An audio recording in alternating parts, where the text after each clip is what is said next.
नाम गुंजीत सिंह चीमा, पदवी एसडीएम पांवटा साहिब। और इनके बारे में बात करने की वजह है ये वीडियो, जिसमें कथित तौर पर एसडीएम साहब मां बहन की गालियां देते हुए प्रदर्शनकारियों पर लाठी बरसाने का हुक्म देते हुए नजर आ रहे हैं।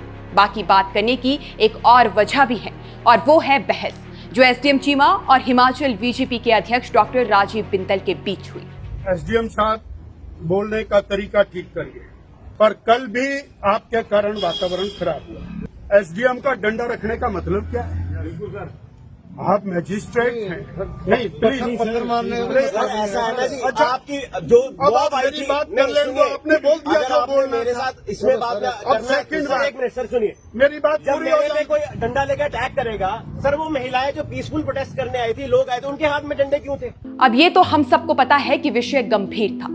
सिरमौर जिला के माजरा इलाके में एक नाबालिग लड़की लापता हो गई थी।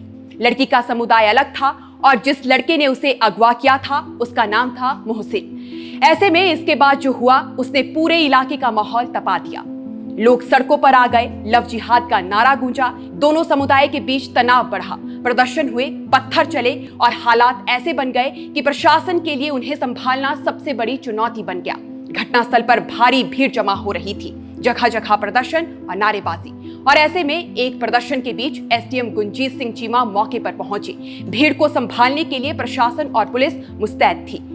वहीं पहुंचे बीजेपी के प्रदेश अध्यक्ष डॉक्टर राजीव बिंदल और फिर कैमरे में दर्ज हो गई एक तीखी नोकझोंक। डॉक्टर बिंदल ने कहा, एसडीएम साहब पहले तो आप बोलने का तरीका ठीक करें। कल भी आपके कारण माहौल खराब हुआ, आप डंडा लेकर क्यों आ रहे हैं? पुलिस तो है, आप प्रशासनिक अधिकारी हैं। इस पर गुंजीत सिंह चीमा तपाक से बोले, जो महिलाएं कल पीसफुल प्रोटेस्ट में आई थी उनके हाथ में डंडे क्यों थे? बस फिर क्या, बहस सोशल मीडिया तक जा पहुंची, क्लिप वायरल हो गई, लोगों ने अपनी अपनी राय रखी। कुछ ने कहा एसडीएम साहब ने हद पार कर दी, तो कुछ ने कहा कि अगर कोई अफसर हरकत में है तो सवाल क्यों? फिर इस बहस के अलावा एक और वीडियो सामने आया जिसमें गुंजीत सिंह चीमा गुस्से में दिखाई दे रहे हैं और उनके शब्दों को लेकर कई आरोप लगे हैं। एक फेसबुक पोस्ट में लिखा गया, हिंदुओं को गाली दे रहा था एसडीएम, समय आने पर जवाब दिया जाएगा। तो क्या वाकई एसडीएम चीमा ने गालियां दी? इसका पूरा सच क्या है, ये फैसला जनता और जांच पर छोड़ा जा सकता है। लेकिन इस पूरे विषय में सिर्फ एक एंगल नहीं है, एक दूसरा पक्ष भी है जो कहता है जब पूरा इलाका तनाव में था, जब अफवाहें तेज थी, तब वही गुंजीत सिंह चीमा और डीएसपी मानवेंद्र ठाकुर मौके पर डटे थे, नकेल कस रहे थे ताकि हालात बिगड़ ना जाएं। कुछ लोगों ने सोशल मीडिया पर लिखा, जब नेता लोग भीड़ पर रोटियां सेक रहे थे तब प्रशासन बीच में दीवार बनकर खड़ा था। बहरहाल अब अगर हम एसडीएम चीमा के बैकग्राउंड पर जाएं तो कहानी और भी दिलचस्प हो जाती है। कांगड़ा जिला के जवाली में जन्मे गुंजीत सिंह चीमा के पिता रेलवे में इंजीनियर रहे, मां गृहिणी है, बहन कनाडा में सेटल है। खुद गुंजीत सिंह चीमा कभी इंफोसिस में काम करते थे, सॉफ्टवेयर इंजीनियर थे, लेकिन वो फीलिंग मिस कर रहे थे इंसानों के बीच काम करने की, इसलिए नौकरी छोड़ी, एचएएस की तैयारी की। तीसरे प्रयास में 2017 में 9वीं रैंक हासिल की और फिर शुरू हुआ उनका प्रशासनिक सफर। 10वीं में 85.6%, 12वीं में 84.8% और फिर इंजीनियरिंग में 72.3%। राजनीतिक विज्ञान ऑप्शनल चुना। The Tribune, PMF IAS, vision IAS और गिरिराज जैसे स्रोतों से तैयारी की और जब इंटरव्यू का दिन आया तो बिना मॉक इंटरव्यू के ब्लू सूट पहनकर पहुंच गए। 566 नंबर आए। उनकी सर्विस प्रायोरिटी सिर्फ एक थी, एचएएस। कहना था मैं यही काम करना चाहता हूं अपने राज्य में। एसडीएम पांवटा साहिब बनने के बाद भी उनकी कई कहानियां चर्चा में रही। 2024 की क्लाउड बस्ट घटना हो या राहत कार्यों की निगरानी, हर जगह खुद पहुंचते रहे।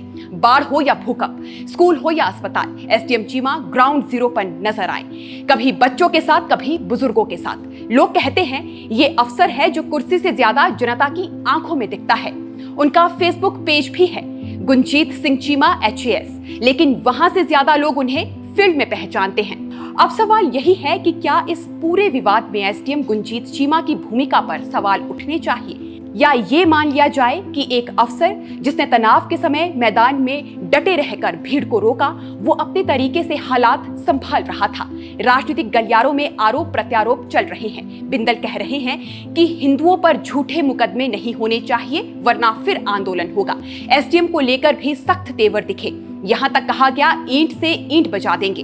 बाकी मुख्यमंत्री सुखविंदर सिंह सुक्खू पर भी आरोप लगे हैं कि वो मुस्लिम तुष्टीकरण कर रहे हैं, लेकिन प्रशासन की तरफ से जो रिपोर्ट आई उसके मुताबिक लड़की बरामद हो चुकी थी। फिर भी भीड़ जमा थी, माहौल गर्म था। ऐसे में कौन सही था, कौन गलत, किसने जिम्मेदारी निभाई और किसने राजनीति की, इन सवालों का जवाब एक दिन सामने आएगा। मैं काजोल चौहान और ये थी कहानी हिमाचल के उस एसडीएम की जो अभी फिलहाल विवादों में है।